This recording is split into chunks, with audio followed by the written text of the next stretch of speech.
Hello student, welcome back to EEPL classroom. आज हम लोग क्लास 12 का पहला यूनिट का पहला चैप्टर करने वाले हैं और जिसका नाम है इलेक्ट्रोस्टैटिक्स। ठीक है, और इलेक्ट्रोस्टैटिक्स में हम लोग क्या पढ़ने वाले हैं, उसका पहला चैप्टर है इलेक्ट्रिक फील्ड एंड चार्जेस। तो इलेक्ट्रोस्टैटिक्स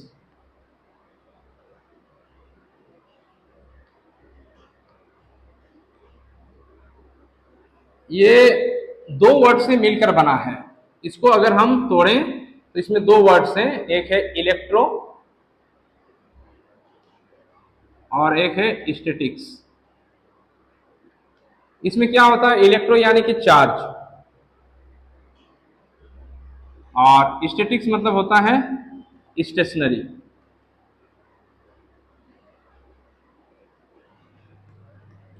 चार्ज अगर मूव ना कर रहा हो, चार्ज अगर मूव ना कर रहा हो और उसके वजह से उसमें कुछ प्रॉपर्टीज होती हैं, जैसे फील्ड्स या फिर इलेक्ट्रिक फील्ड, फोर्स और पोटेंशियल। अगर चार्ज स्टेशनरी है, उसके वजह से उसमें इलेक्ट्रिक फील्ड है और फोर्स है और पोटेंशियल है।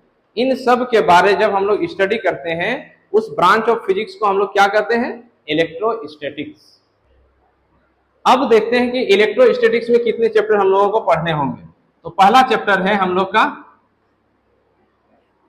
Electric charges and fields. इसी के अंदर दूसरा चैप्टर हम लोग पढ़ेंगे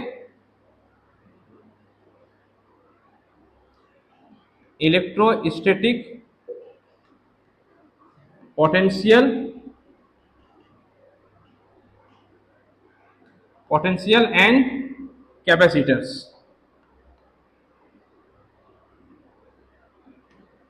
और इसी के अंदर हम लोग थर्ड पढ़ेंगे, जिसको हम लोग बोलते हैं इलेक्ट्रिसिटी या इलेक्ट्रिक करंट।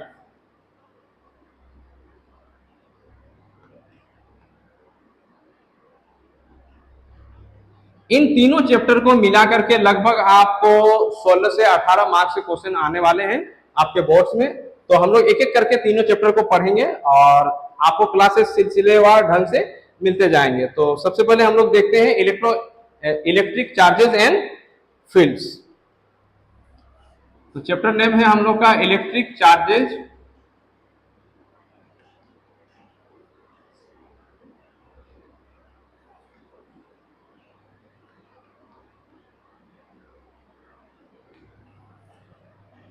ठीक है।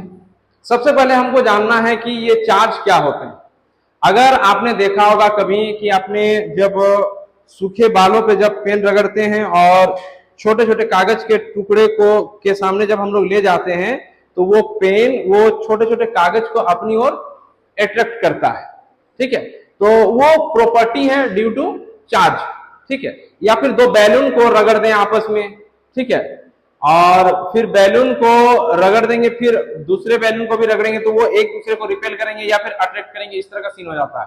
या फिर इस तरह से करेंगे, बैलून को अगर हम प्लास्टिक से रगड़ दें और उस बैलून को ले जाएंगे छोटे छोटे कागज के टुकड़ों के सामने, तो उन कागज को या तो वो रिपेल करेगा या तो अट्रैक्ट करेगा। ये होता है ड्यू टू चार्ज। जब बिजली कड़कती है आसमान में, तो वो भी होता है चार्ज की वजह से ही होता है।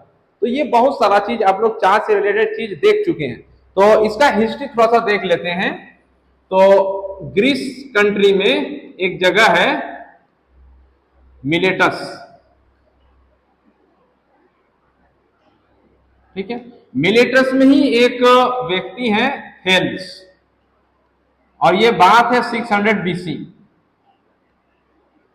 600 बीसी की बात है, जब वहां पर देखा जाता है कि पाइन ट्री से एक रेजिन निकला था। जैसे अब उस रेजिन को जब रगड़ा गया कपड़े से, तो वो रेजिन हल्के हल्के पार्टिकल्स को अपनी ओर अट्रैक्ट कर रहा था, और वहीं से नाम इसका आ जाता है, वहीं से कॉन्सेप्ट आ जाता है हम लोग का इलेक्ट्रिक चार्ज का।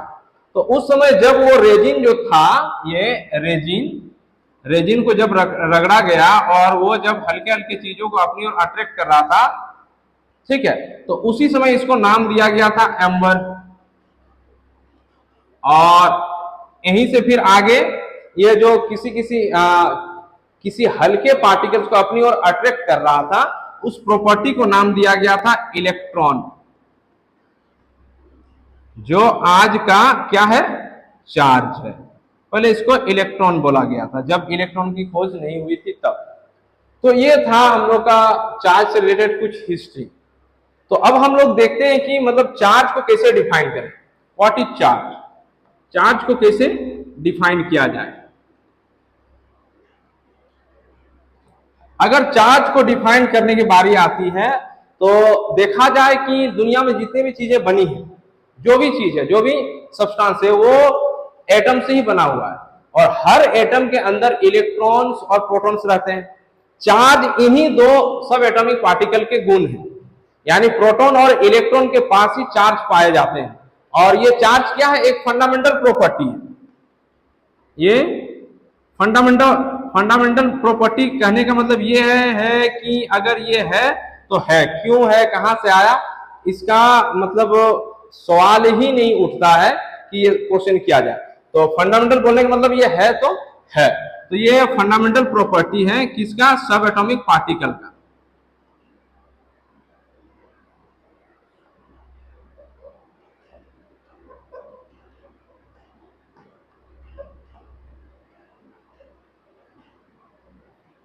सब एटॉमिक पार्टिकल्स क्या क्या, इलेक्ट्रॉन्स, इलेक्ट्रॉन एंड प्रोटॉन।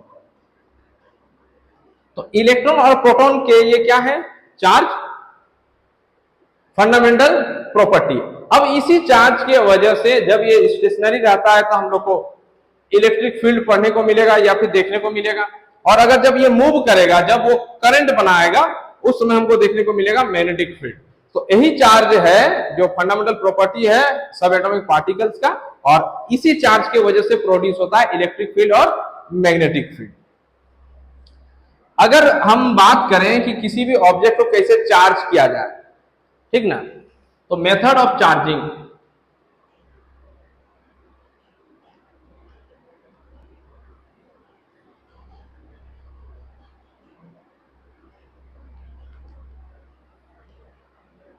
तो अगर किसी ऑब्जेक्ट को चार्ज करने के बाद होती तो उसमें हम लोग क्या करेंगे, किसी भी ऑब्जेक्ट को चार्ज करने के तीन तरीके हो सकते हैं। या तो उसको हम लोग रब करें, रबिंग, या फिर कहें हम लोग फ्रिक्शन।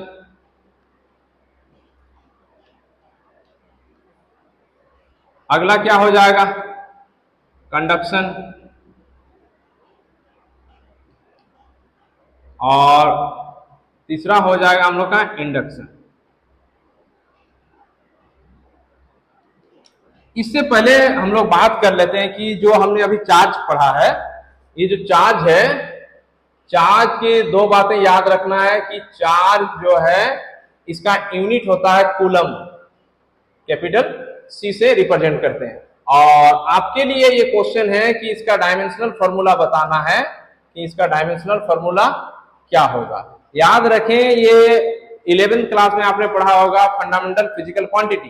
फंडामेंटल फिजिकल क्वांटिटी में चार्ज नहीं आता, ये डिराइव्ड फिजिकल क्वांटिटी है। तो फंडामेंटल फिजिकल क्वांटिटी करंट होता है, तो करंट से ही ये बनेगा। आपको ये बताना है कि इसका डायमेंशनल फॉर्मूला क्या होगा, लेकिन याद रखना है इसका एसआई यूनिट क्या होता है, कूलम। अब आगे बढ़ते हैं कि रबिंग फ्रिक्शन से किसे चार्ज किया जा सके। ठीक है, तो अगर जैसे मान लेते हैं कि एक ग्लास रोड ले लिया हमने, अगर इसको सिल्क क्लॉथ से रब किया जाए, सिल्क क्लॉथ से जब इसको रब किया जाता है तो इसमें होता क्या है कि ये जाहिर सी बात है, जब इसको रब नहीं किया गया है तो पहले से ये भी न्यूट्रल और ये भी न्यूट्रल था।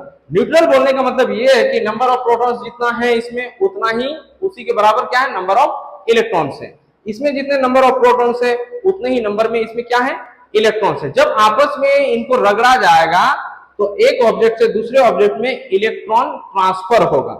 तो होता यह है कि जब इसको रगड़ा जाता है तो ये पॉजिटिवली चार्ज हो जाता है। तो जितने इलेक्ट्रॉन इससे निकलते हैं, ये इलेक्ट्रॉन निकल करके यहां आ जाते हैं, यानी अगर 5 पॉजिटिव है तो मान के चलें कि इसमें 5 नेगेटिव होंगे, यानी जितना इलेक्ट्रॉन यहां से निकले वही इलेक्ट्रॉन इसमें आ गए। ठीक है।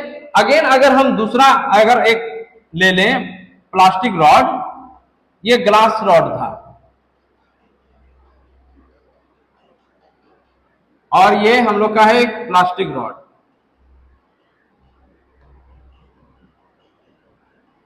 प्लास्टिक रॉड को भी अगर सिल्क क्लॉथ से हम इसको रब करें, सिल्क क्लॉथ से रब करें, इस बार क्या होता है कि जब हमने इन दोनों को रब किया तो ग्लास रॉड से इलेक्ट्रॉन निकल करके कहां जा रहे थे, सिल्क क्लॉथ में जा रहे थे। इस बार उल्टा होगा। अब क्या होगा, यहां से इलेक्ट्रॉन यहां जाएंगे, जिसकी वजह से ये क्या हो जाएगा, नेगेटिवली चार्ज हो जाएगा। जबकि ये क्या हो जाएगा, यहां से इलेक्ट्रॉन जा रहे हैं तो इसमें इलेक्ट्रॉन की कमी होगी और ये क्या हो जाएगा, पॉजिटिवली चार्ज हो जाएगा। ठीक है। अब यहां ध्यान से सुनना है कि ये डिपेंड करता है कि हमारा ऑब्जेक्ट किस तरह का है। इन दोनों के कंपैरिजन में हम लोगों को देखना है कौन इजीली इलेक्ट्रॉन दे सकता है, कौन इजीली गेन कर सकता है। ठीक है।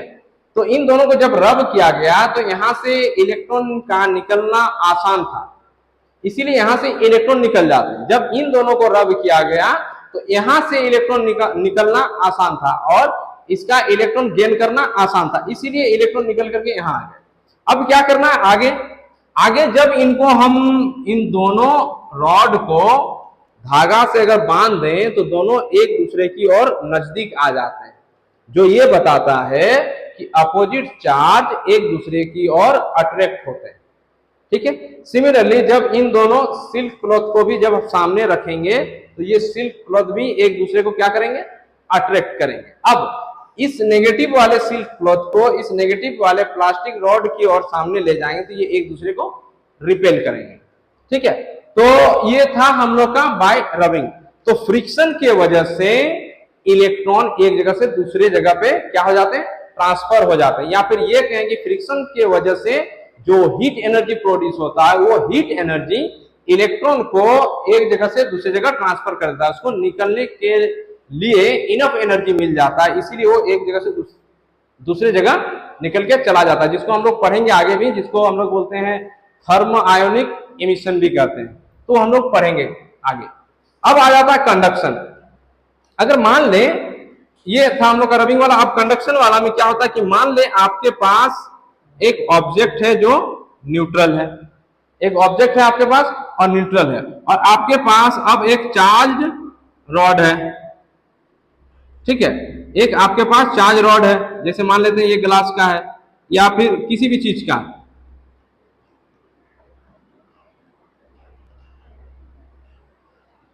या फिर हम मान ले कि मेरे पास एक आयरन का टुकड़ा है जो पॉजिटिवली चार्ज है। ठीक है। इसके कांटेक्ट में हम ले आते हैं एक मेटालिक रॉड जो न्यूट्रल है। तो अब क्या होगा कि ये न्यूट्रल है बोलने का मतलब इतने इसमें जितने नंबर में इलेक्ट्रॉन से उतने ही नंबर में क्या है, प्रोटॉन से। तो होगा क्या कि यहाँ इलेक्ट्रॉन का कमी है, इसलिए तो ये पॉजिटिव है। तो यहां से इलेक्ट्रॉन निकल करके यहां आना शुरू हो जाएंगे। जैसे हम यहाँ कांटेक्ट कराएंगे इस मेटल के इलेक्ट्रॉन्स इधर आएंगे। अब जैसे ही इसमें मेटल की कमी हो जाएगी, इसमें क्या हो जाएगा, पॉजिटिव चार्ज आ जाएगा, और इसमें जैसे ही मेटल आना शुरू हो जाएंगे ये पॉजिटिव चार्ज न्यूट्रल होना शुरू हो जाएगा। तो जब इस तरह का, जब डायरेक्ट बॉडी टच करा करके हम लोग चार्ज को एक जगह से दूसरी जगह ट्रांसफर करते हैं, उसको हम लोग बोलते हैं चार्जिंग बाय कंडक्शन। अब हम लोग बात करते हैं जो कि जरूरी भी है इस चैप्टर के लिए, इंडक्शन, चार्जिंग बाय इंडक्शन।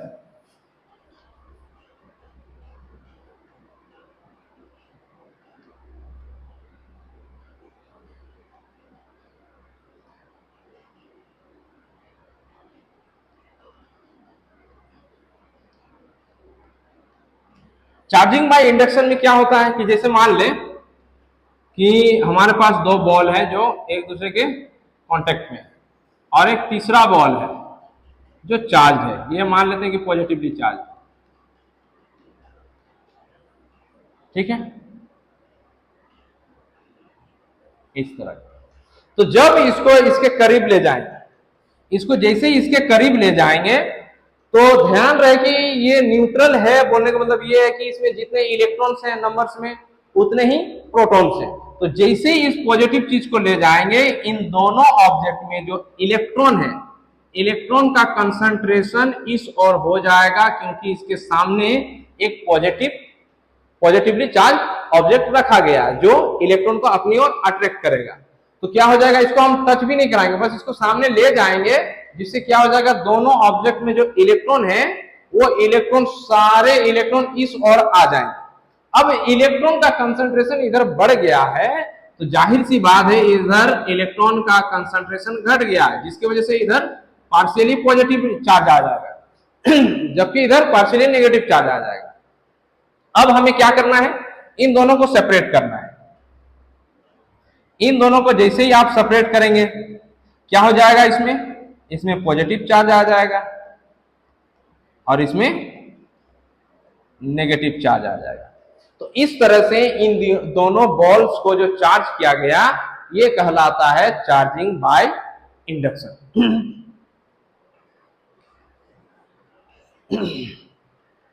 अब आगे हम लोग देखते हैं कि चार्जिंग बाय रबिंग हो गया, चार्जिंग बाय कंडक्शन हो गया, चार्जिंग बाय इंडक्शन हो गया, ये हमने देख लिया। अब देखेंगे कि ये जो चार्ज है, चार्ज के 3 प्रॉपर्टीज होते हैं, उनको पढ़ लेते हैं हम लोग। Properties of charges.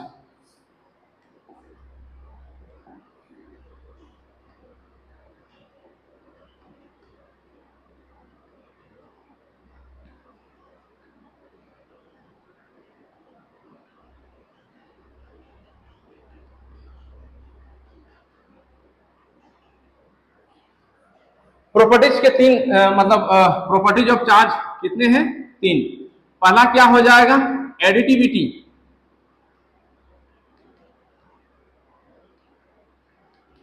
Additivity of charges, यानी कि अगर ढेर सारे चार्जेस आपको मिल जाए एक जगह, तो उनको जोड़ करके नेट चार्ज जो होगा ऑब्जेक्ट, वो कैसे निकाला जाए।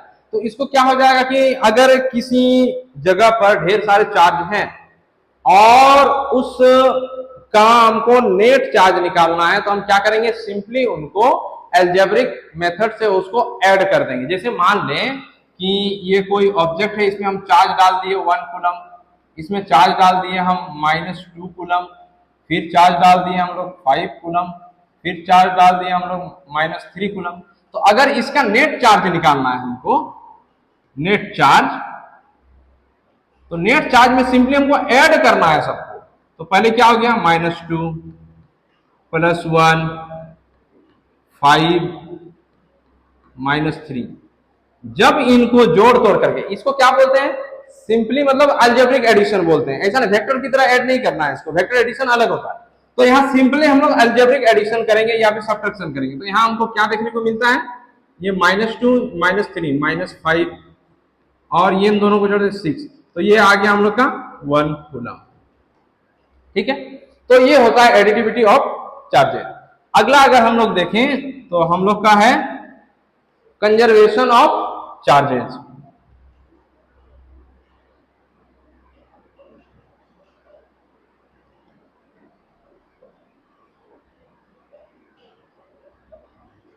मान ले तो जिस तरह से आपने पढ़ा है conservation of mass, conservation of energy, उसी तरह का है कंजर्वेशन ऑफ चार्ज। यानी पहले जितना चार्ज था बाद में भी उतना ही चार्ज होगा। किसी प्रोसेस से पहले और बाद चार्ज जो होगा सेम होगा। क्यों?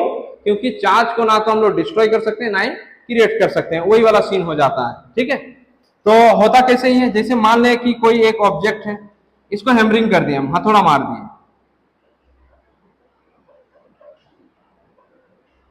ठीक है। पहले क्या था, ये 0 कूलम चार्ज था, इसमें ये न्यूट्रल था, चार्ज नहीं था। मान लेते हैं कि जब हम हैमरिंग किए तो ये 3-4 टुकड़ों में टूट गया, 4 टुकड़ों में।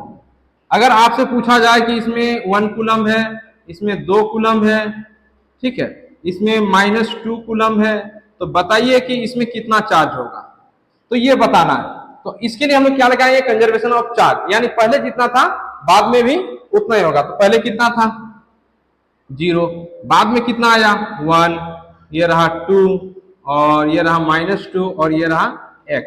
इस x को निकालना है, ये दोनों एक दूसरे को कैंसिल आउट करेगा और x का वैल्यू कितना आ जाएगा -1 कूलम। तो ये आ जाएगा हम लोग का -1 कूलम। तो ये कंजर्वेशन ऑफ चार्ज बोल रहा है कि किसी प्रोसेस में पहले और उस प्रोसेस के बाद जो चार्ज होगा, नेट चार्ज जो होगा वो सेम ही होगा। ठीक है, इसको याद रखें। अगला देखते हैं, अगला इसका प्रॉपर्टी क्या है, क्वांटाइजेशन ऑफ चार्ज।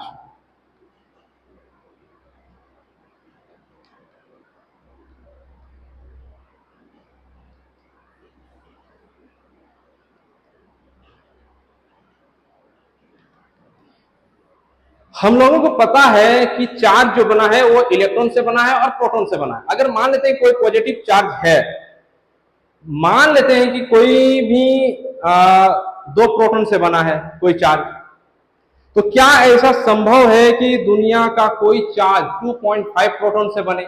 ऐसा तो संभव नहीं है। यानी प्रोटॉन हो या फिर इलेक्ट्रॉन हो, उसको फ्रैक्शन में यूज करके हम चार्ज नहीं बना सकते। तो यहीं से कंसेप्ट आ जाता है क्वांटाइजेशन ऑफ चार्ज, यानी चार्ज का एक फिक्स्ड वैल्यू होगा और उसी का मल्टीपल ही हमारा चार्ज बनाएगा।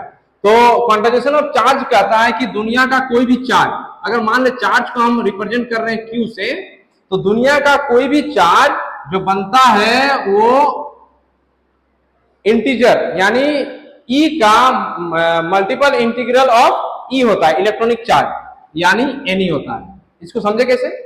तो ये जो E है, ये है हम लोग का चार्ज,